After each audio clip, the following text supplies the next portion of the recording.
Ladies and gentlemen, as we begin our services, if we can please kindly turn off all cell phones or electronic devices, or please place them on silent. Thank you.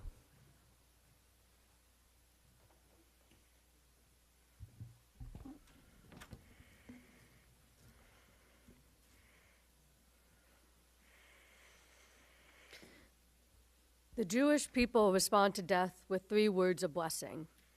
In English, the words mean, "Praised is the judge of truth." Let us begin our service with the wisdom of our tradition, and I invite you to please repeat these words of blessing after me. Baruch Dayan Ha'emet. Adonai Natan v'Adonai Lakach, Yehi Shem Adonai Mevarach. God has given and God has taken. May God's name be blessed. Pirkei Avot teaches who is honored, one who honors, loves, and cares for other human beings. And Rabbi Abraham Joshua Heschel taught the deepest wisdom one can attain is to know one's destiny, is to aid and to serve. We are here to mourn the death of Dora Wilsker, a mother, wife, a bubby, a friend, a woman who could connect with anyone, and she will be remembered. At this time, I invite up her daughter Miriam to lead us in Psalm 23.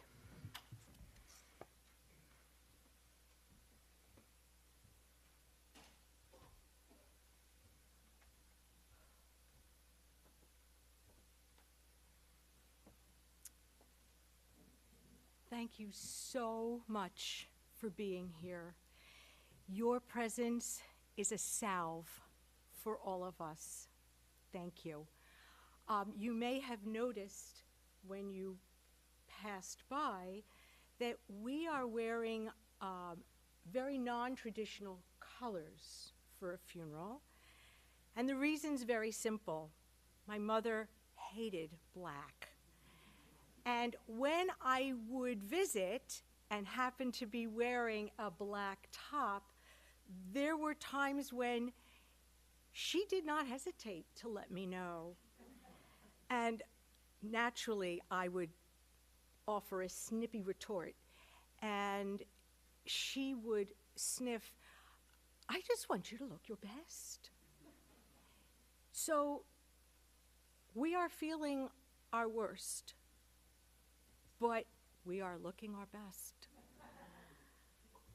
And if you swing by Ariel, note her sweater because it is one of the many my mother knit to perfection.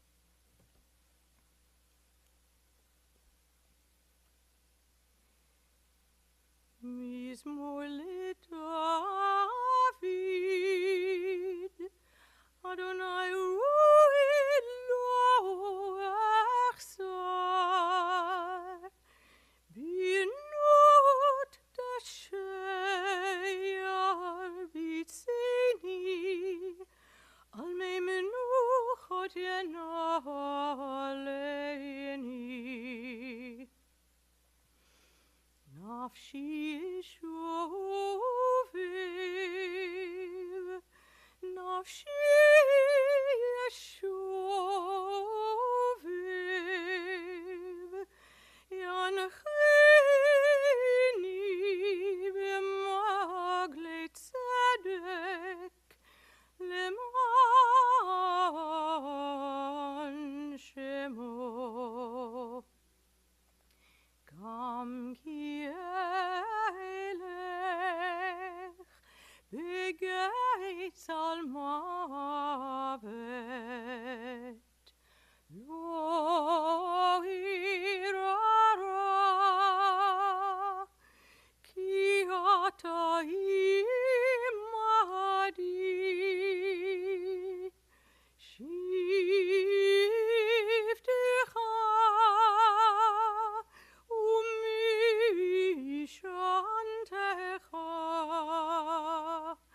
Shiftecha umishantecha Hema yinachamuni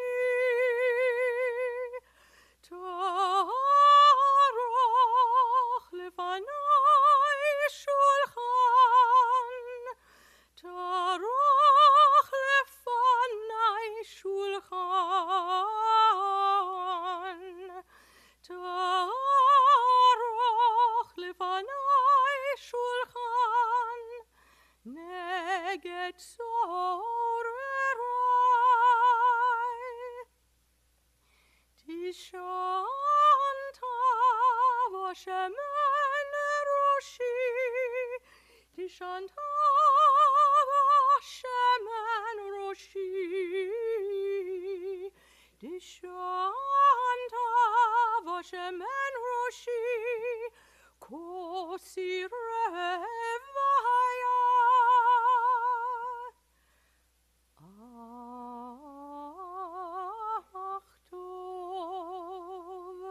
Achtov chesed, nirdifuni, kol yemei chayai, vishavti biveit Adonai.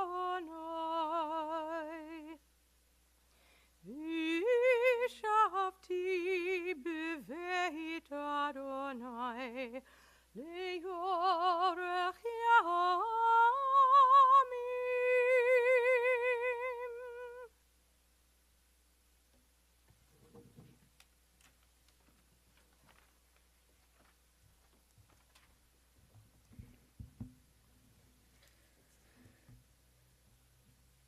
At this time, I will invite up Shira to offer some words.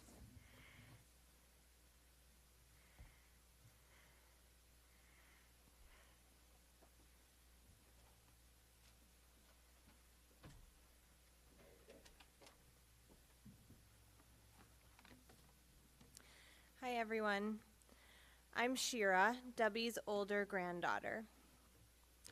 I've made that introduction countless times over the years, during birthday toasts, when meeting Bubby's swim friends at the JCC, or running into neighbors at Lionsgate.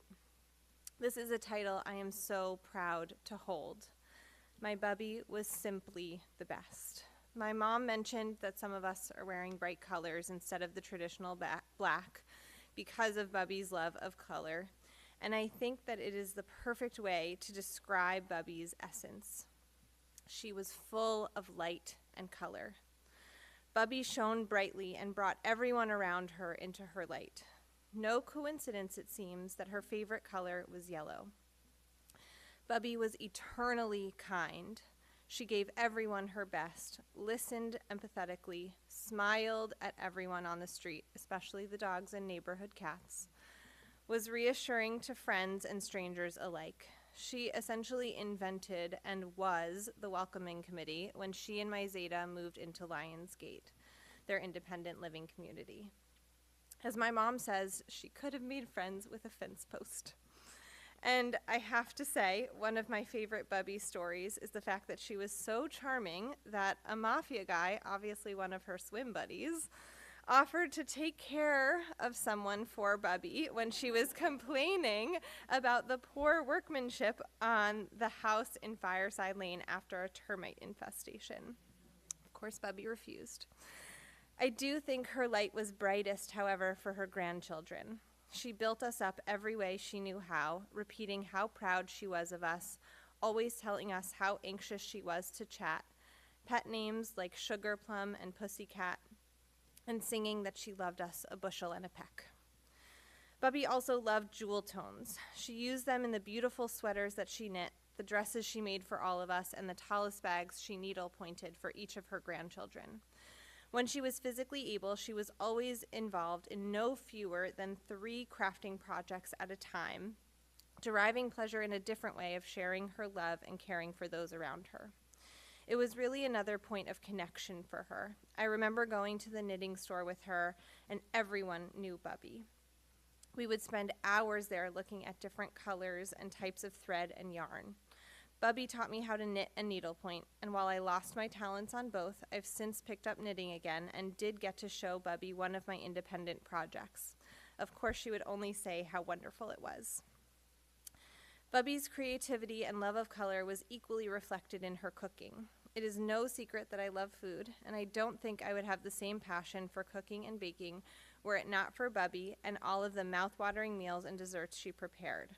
She nurtured all of us through what she made, and especially nurtured me when she learned how to make gluten-free treats for me at a time when no one even seemed to know what gluten was.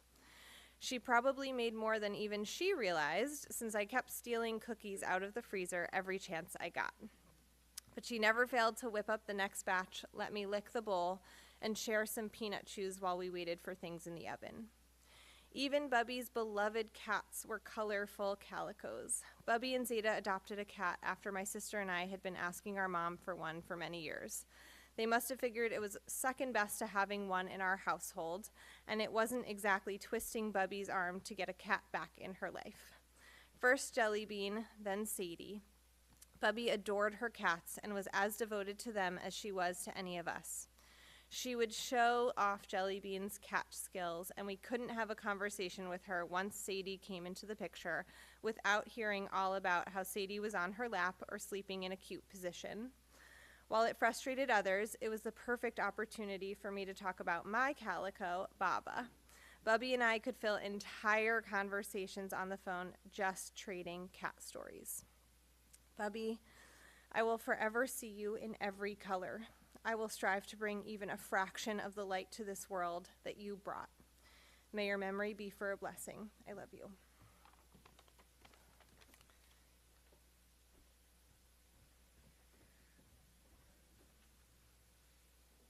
At this time, I invite her grandson, Eric, to share a few words.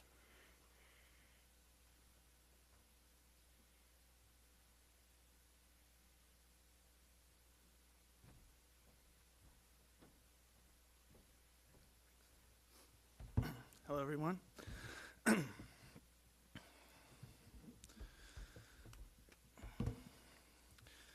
When Zeta died, one of the things that I spoke about at the time was how the relationship that he had with others differed based upon the name that they called him by.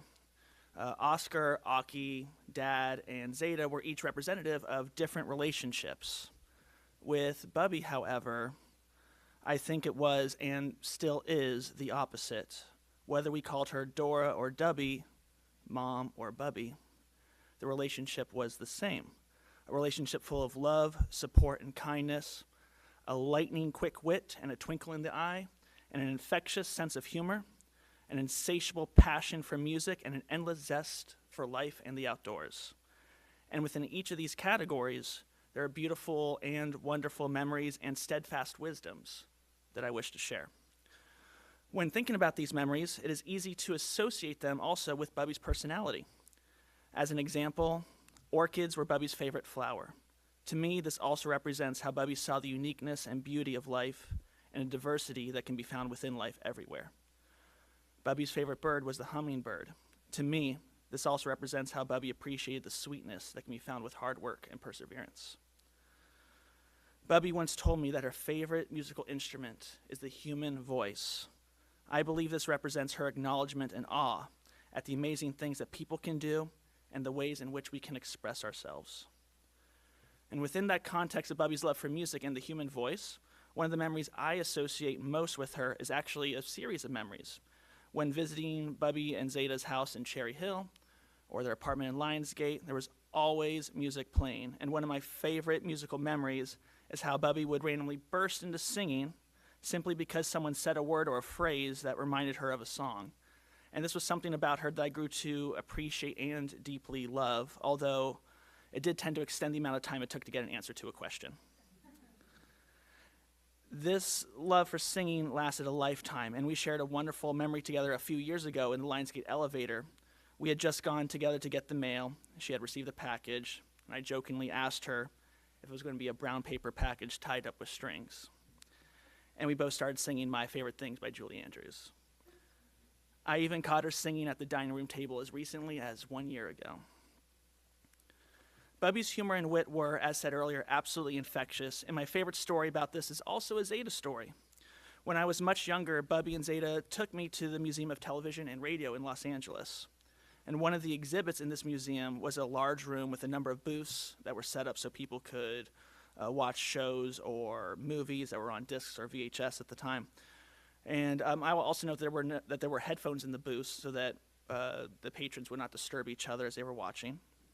So I remember sitting in the booth and watching something or other with my headphones on. And what I did not know at the time was that Bubby and Zeta in their booth had selected to watch old Jack Benny comedy routines. And so as I'm watching my show with my headphones, I start to hear this faint chuckling. And then the chuckling is getting louder and louder until it finally turns into a long and loud laughter. And I had no idea what was going on, and so I look out the door and I check just in time to see a security guard walking over to Bubby and Zeta and telling them to please quiet down, there's been complaints made.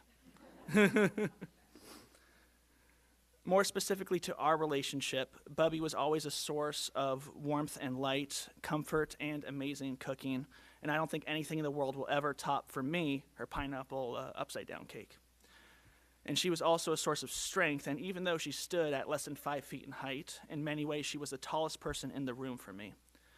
And one story is when I was very young, I would sometimes complain about being small and not getting, bigger fast enough. And Bubby would tell me, don't worry, one day you'll be tall enough you'll be able to eat soup off of my head.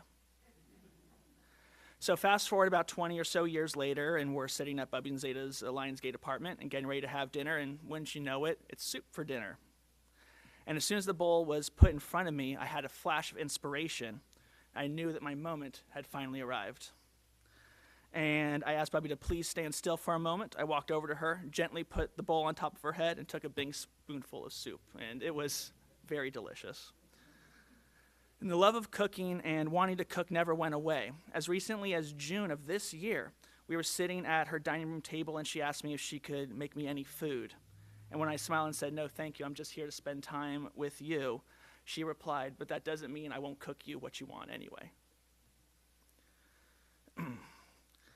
And her love of cooking even went into how she expressed herself as well in conversations. I can't even begin to count the number of times someone asked her how she was doing, and she replied, just peachy. One of the most significant wisdoms that she shared with me is the importance of being kind to living things, whether people, animal, or plants. There's a tree in their old neighborhood that someone had either stripped bark from or put nails in it or something of a similar nature, and Bubby would, without fail, every single time point out this tree, talk about how damaging it was for the tree, and express her absolute contempt for anyone who could be so cruel. When sharing stories about her travels to other countries, she would not only share her amazing things that she and Zeta saw and did, but also highlight how certain groups within those countries were being marginalized because of their race, religion, ethnicity, or culture. And finally, she emphasized how meaningful it is to be kind to myself. When growing up, and even for a little while after growing up, she would often remind me of this, to sit up straight. She would say, you are important, but people won't know that if you slouch.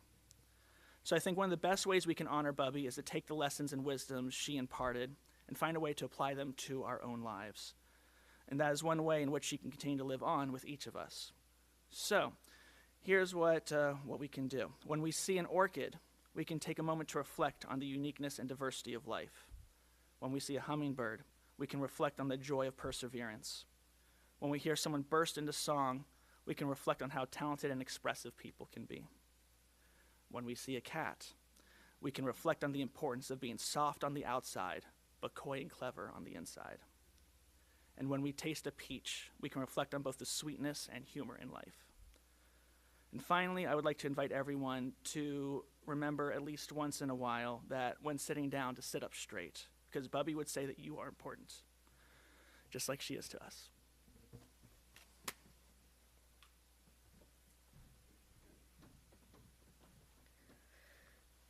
I invite Ariel to come up and share a few words.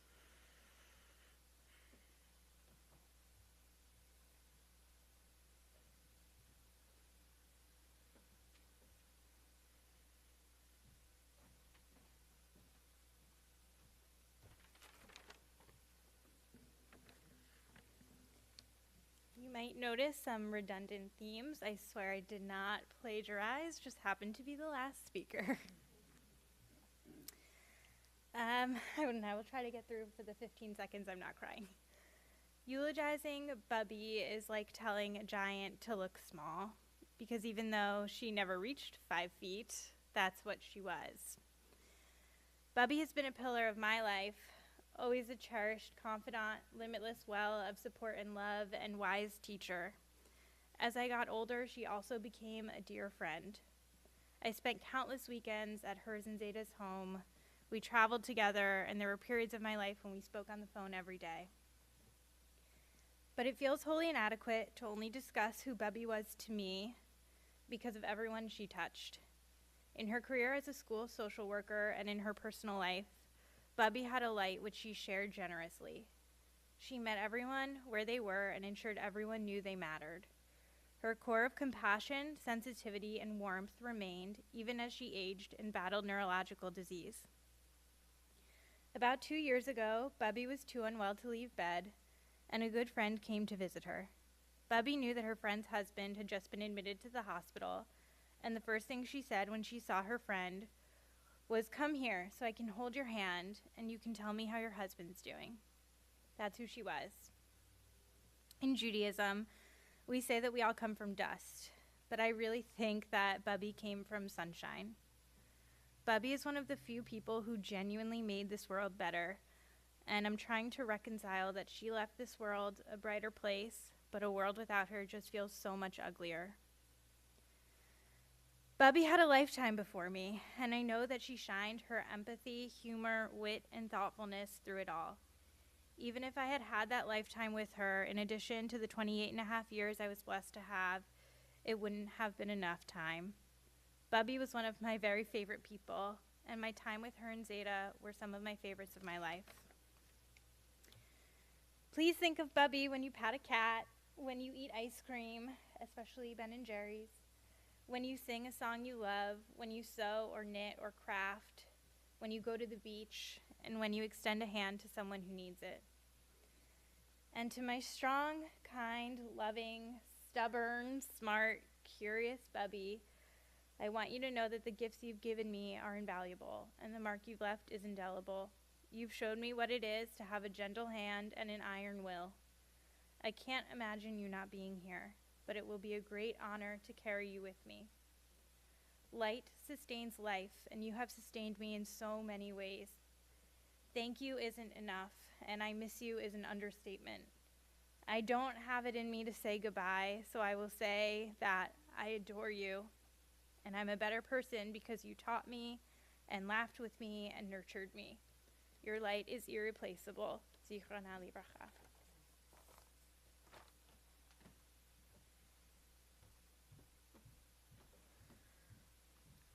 This time I invite Miriam to come back up to offer some music for us.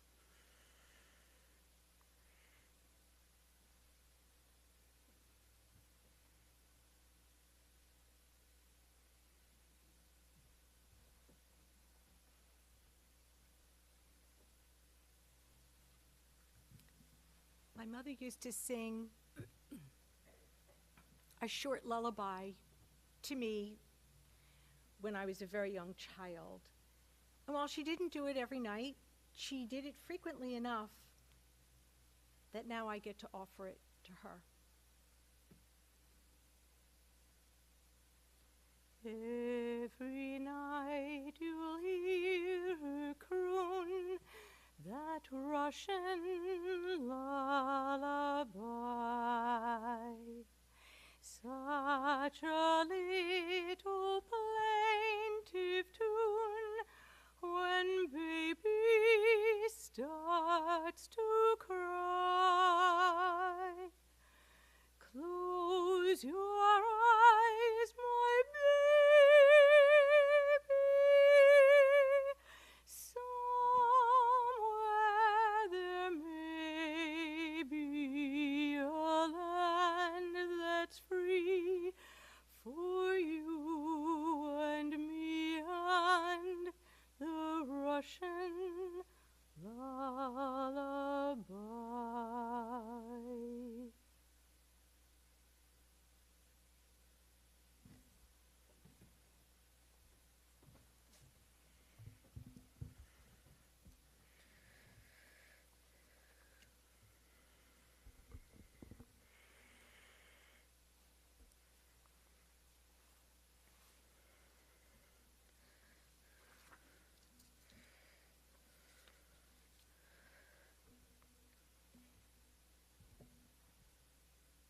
Thank you to all of you for sharing such beautiful and wonderful memories for us all. Rabbi Lord Jonathan Sacks taught, God's first question to humankind was, "Where are you?" That is the question heard by those who have internalized the ethic of responsibility. The ethic of responsibility towards others rather than towards yourself. To live, to be of service to others. And this is the teaching that Dora Dubby emulated. Dora Wilsker, born Dora Smith, though, as said Dubby to her friends, was born January 19th, 1928, the daughter of Israel or Searle and Minnie, died on Thursday at the age of 96. She was an only child, a first-generation American. Her parents emigrated from then Russia. Growing up in Philadelphia, she made her way to Cherry Hill with her family in 1962. Dora was married to Oscar for 70 years prior to his passing, and they had 3 children, Bert, Miriam, and Alan, and 3 grandchildren, Eric, Shira, and Ariel. As a graduate of Temple University receiving her degree in 1949, Dora had a few jobs in her lifetime, but what connected them was the importance of connecting with the individual, whether at the Social Security Administration, a substitute teacher, or a school social worker. She understood the importance of seeing the humanity in the individual. Though she was excited if she got to meet famous celebrities and would talk about it, such as when baseball legend and manager for the Philadelphia Athletics, Connie Mack, strolled into the SSA. Education was important to her, and she was a good student. In fact, one day she herself decided to teach the Spanish class since the teacher was gone, whereas I imagine many of us would have just left. Alan shared with me how years later, when they were together, she still retained her Spanish and started speaking it with the people they were with. Alan shared that she wanted to relate to people and relate to them in their own language and was able to make genuine connections with them because of it. Miriam added that she could, as said earlier by Shira, that she could connect with a French post. And while an introvert, she was extroverted in behavior, astute, and recognizing in her an aura of great gentleness, people would open up to her about everything, compassionate and empathetic. When the family moved to Cherry Hill, the kids stayed with their aunt while she and her husband got the house ready. Therefore, the house was built for them, and Bert shared that the nerve center of this house was the kitchen. It was very important to her, and she took great pride in cooking and baking, sharing many recipes. It was the hallmark of her life. And during Seder, she was constantly moving, ensuring everybody's happiness throughout the holiday.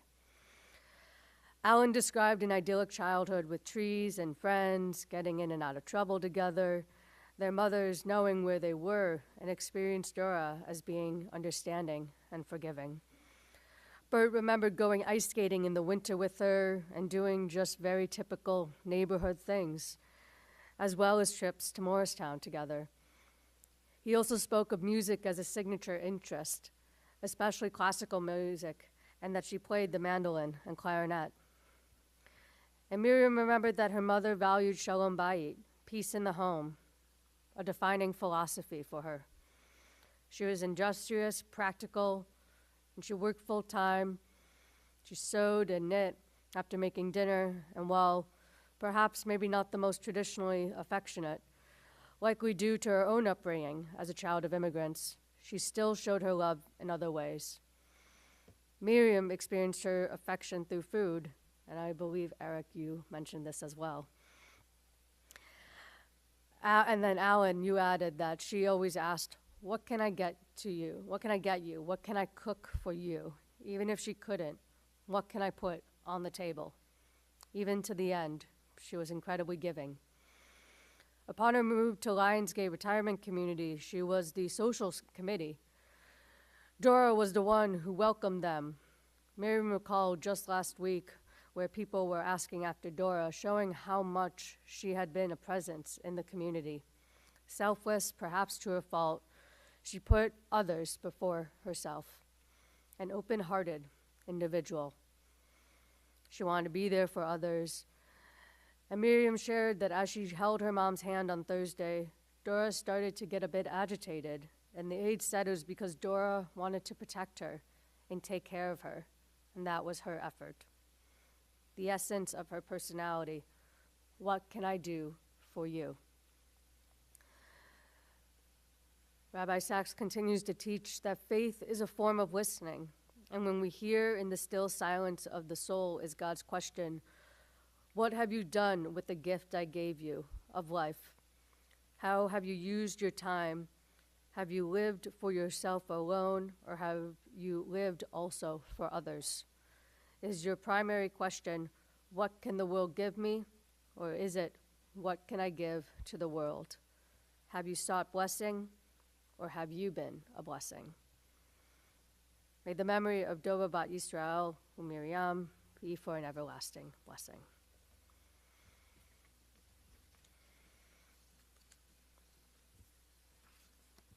At this time, we'll offer the traditional words of El Maleh Rachamim, and I invite you to rise.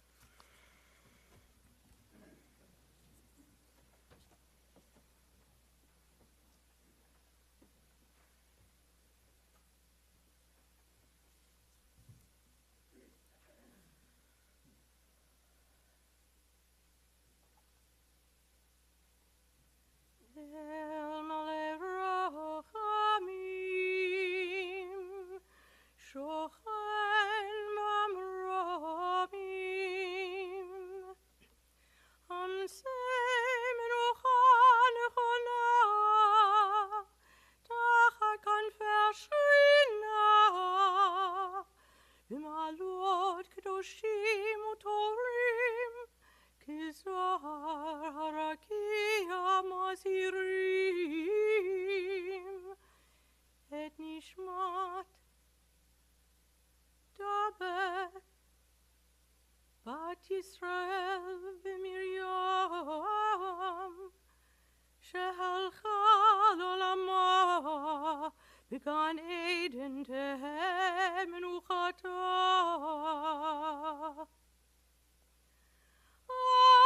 Anabal harachamim, yastireha beseter knafav leolamim. Utzror bitzror hachayim et nishmata. Adonai hu nachlata. V'tanuach b'shalom al mishkava inomar Amen.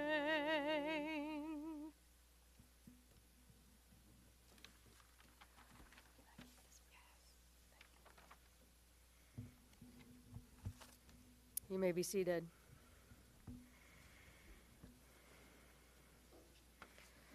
Exalted, compassionate God, grant perfect peace in your sheltering presence among the holy and the pure, whose radiance is like the heavens to the soul of Dora Wilsker.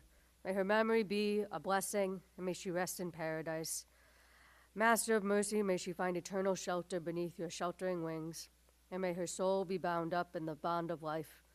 Adonai is her portion. May she rest in peace, and let us say, Amen. As we finish and conclude our service together, I invite you to continue at the Shiva home here in Cherry Hill at Lionsgate Retirement Home, 1114 Laurel Oak Road, apartment 318.